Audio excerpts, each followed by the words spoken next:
seperti apa pembersihan rumput liar gulma yang kami lakukan di lahan porang ini. Simak terus liputan episode budidaya porang dari Aksara Agro & Farm kali ini. Bismillahirrahmanirrahim. Assalamualaikum warahmatullahi wabarakatuh.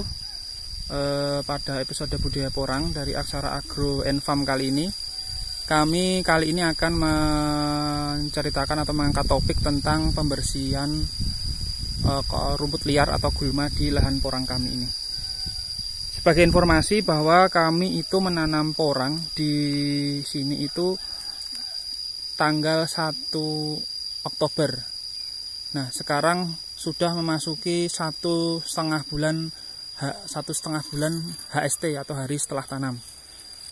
Nah, kami juga sudah meliput video sebelumnya terkait pada saat itu 2 minggu tidak turun hujan.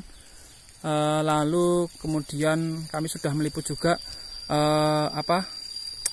kenali lahan kita, karena ternyata di lahan ini dulu sebelumnya itu banyak temulawak, sehingga pada saat olah lahan itu rimpang temulawak itu masih banyak di lahan porang, sehingga belum bisa dikatakan belum steril 100%. Nah, setelah 1,5 bulan dari masa tanam, itu saat ini kami memutuskan untuk memulai membersihkan rumput liar di lahan porang.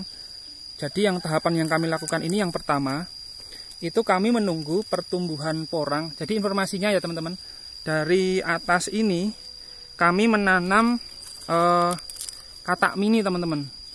1 kilo isi 500 dari atas ini, kotak sini, sampai kotaan di sini. Nah, di teman saya ini cuman sampai situ, itu katak mini. Seterusnya ke bawah ini katak 1 kilo isi 100, sampai yang di bawah itu katak super.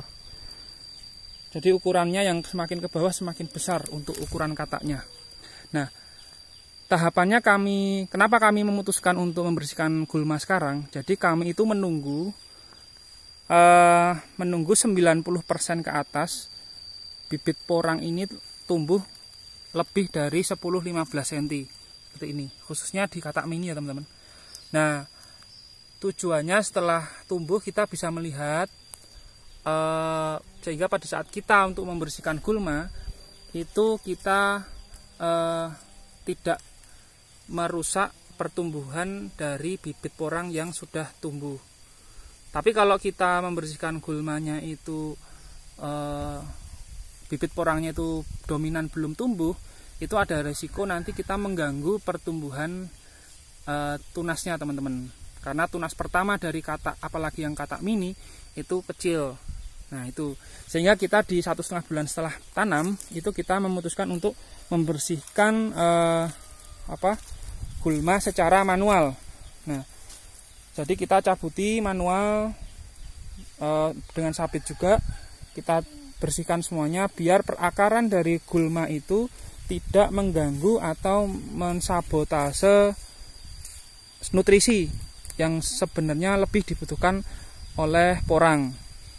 Nah, nanti setelah kita bersihkan semuanya sampai ke bawah, itu tahap selanjutnya kita akan memberikan pupuk organik cair unsur N atau nitrogen. Itu pembuatannya sudah kami jelaskan pada video sebelumnya di playlist budidaya jahe merah secara organik. Jadi pada dasarnya bahannya itu sama untuk pupuk organik cair unsur nitrogen.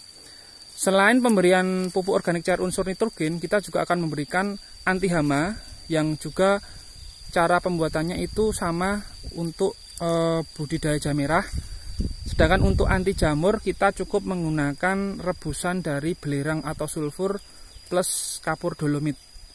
Jadi itu resep organik murah dari kami yang kami aplikasikan untuk budidaya porang di lahan Aksara ini. Nah, jadi kenapa kami tidak menggunakan, kalau ada pertanyaan kenapa kami tidak menggunakan semprot herbisida dan yang lain untuk membersihkan di sini, karena kami merasa berhubung lahan kami ini juga belum terlalu luas, kami perlu lebih aman lah. Kami merasa lebih nyaman dan aman, dan sekaligus bisa mengamati pertumbuhan secara individu tiap bibit porang ini lebih enak secara manual. Jadi kami bisa langsung mengamati secara langsung gitu teman-teman.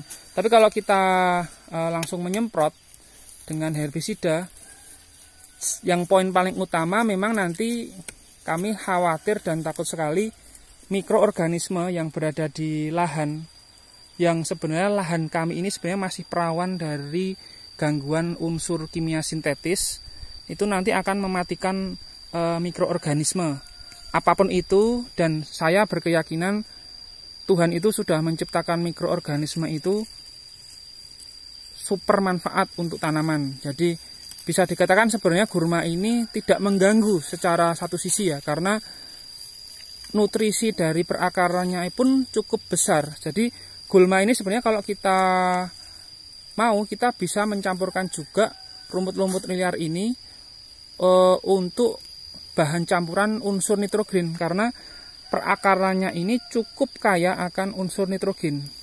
Jadi logikanya kalau dia tumbuh subur berarti perakarannya juga mengandung banyak unsur nitrogen teman-teman.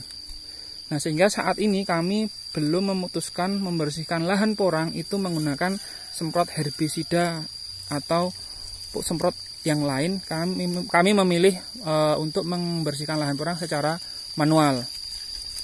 Nah, tapi kembali lagi bahwasanya tiap petani itu merdeka atau bebas dalam menentukan melangkah secara teknis dalam melakukan budidaya khususnya porang. Jadi kalau mau diberikan pupuk organik silahkan, mau diberikan pupuk sintetis kimia silahkan, dan perawatannya seperti apa itu tiap petani itu pasti berbeda. Tidak bisa 100% sama. Nah, jadi itu dasar kami kenapa kami baru membersihkan rumput liar atau gulma setelah 1,5 bulan hari setelah tanam.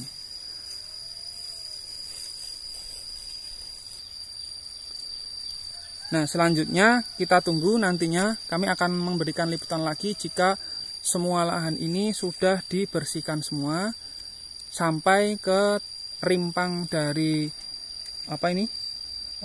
temulawak ini, itu juga sudah tercabut semua. Setelah semua nanti kami akan memberikan liputan seperti apa kami memberikan pupuk organik cair unsur nitrogen maupun anti hama dan anti jamur secara berkala. Demikian, semoga bermanfaat bagi teman-teman yang lain. Jika ada salah kata mohon dimaafkan.